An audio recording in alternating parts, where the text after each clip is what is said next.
दुनिया में अचानक कई गेट्स खुल गए हैं और इनके अंदर से ऐसे दानव निकलते हैं जिन पर हमारे बम या गोलियों का कोई असर नहीं होता।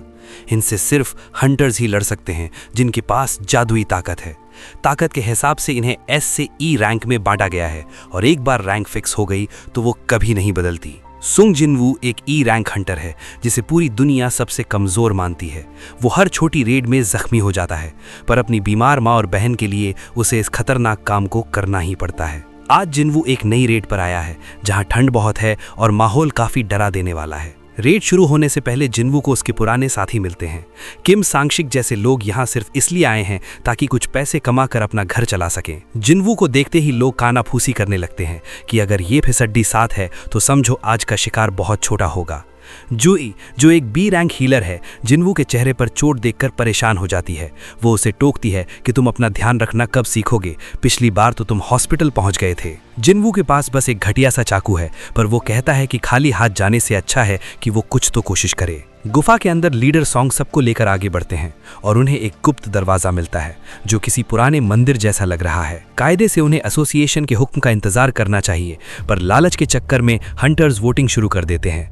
वोट बराबर होने पर सारा फैसला जिनवू पर आकर रुक जाता है। जिनवू सोचता है कि ई रैंक की मणियों से घर नहीं चलेगा, इसलिए वो हाँ कह देता है। जैसे ही पूरी टीम उस दरवाजे के अंदर कदम रखती है, पीछे से वो भारी पत्थर का दरवाजा धड़ाम से बंद हो जाता है।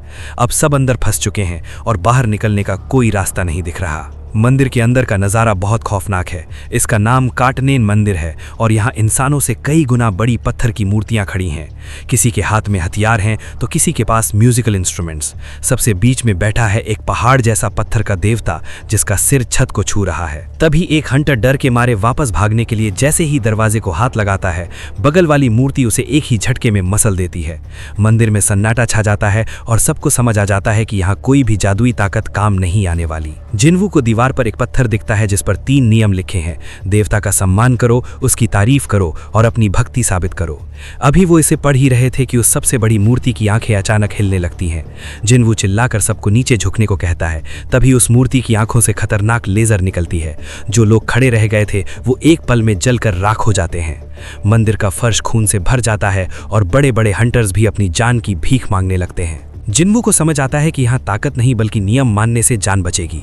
वो सबको समझाता है कि सम्मान करने का मतलब है देवता के सामने झुकना। जो लोग जमीन पर सिर झुका लेते हैं, लेजर उनके ऊपर से निकल जाती है, लेकिन आफत अभी टली नहीं है। वो पत्थर का दानव अब अपनी जगह से उठने लगता है और उसके हर कदम से पूरी गुफा हिल रही है।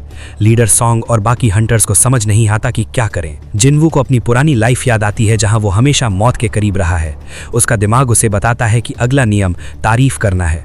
वो समझ जाता है कि जिन मूर्तियों के पास इंस्ट्रूमेंट्स हैं उनके पास जाकर संगीत बजवाना होगा। हंटर्स अपनी जान बचाने के लिए उन मूर्तियों की तरफ भागते हैं।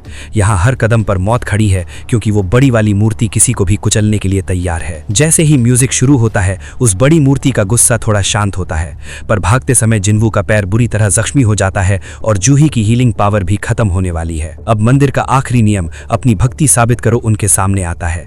बीच में एक वेदी प्रकट होती है और आग जल उठती है। जिनवू को समझ आता है कि अब जथा किसी की कुर्बानी मांग रही है। टीम के बीच अब शक और डर फैल जाता है। लोग एक दूसरे को ऐसी नज़र से देखते हैं कि आखिर कौन अपनी जान देगा। जिनवू को एहसास होता है कि जिस रास्ते पर वो चला था वो उसे आज यहाँ ले आया है। वो खुद को अपने साथियों को बचाने के लिए उस वेदी पर खड़ा कर देता है।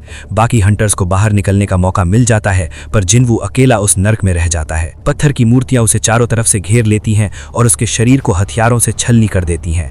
दर्द इतना ज्यादा है कि उसकी चीख भी नहीं निकल रही। मरते वक्त उसे अपनी माँ और बहन का चेहरा याद आता है और वो अपनी किस्मत को कोसता है कि क्या उसकी कहानी बस यहीं तक थी।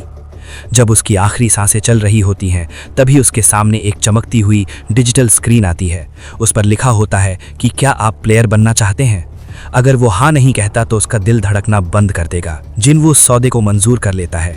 एक ई रैंक का कमजोर हंटर जो मंदिर के फर्श पर मर रहा था अब एक ऐसे सिस्टम का हिस्सा बन चुका है जो उसे दुनिया का सबसे ताकतवर इंसान बना देगा। सुंग जिनवू की आंखें बंद होती हैं, पर यह उसका अंत नहीं है। ये तो सफर की शुरुआत है जहां वो अकेला ही पूरी दुनिया के सामने खड़ा होगा।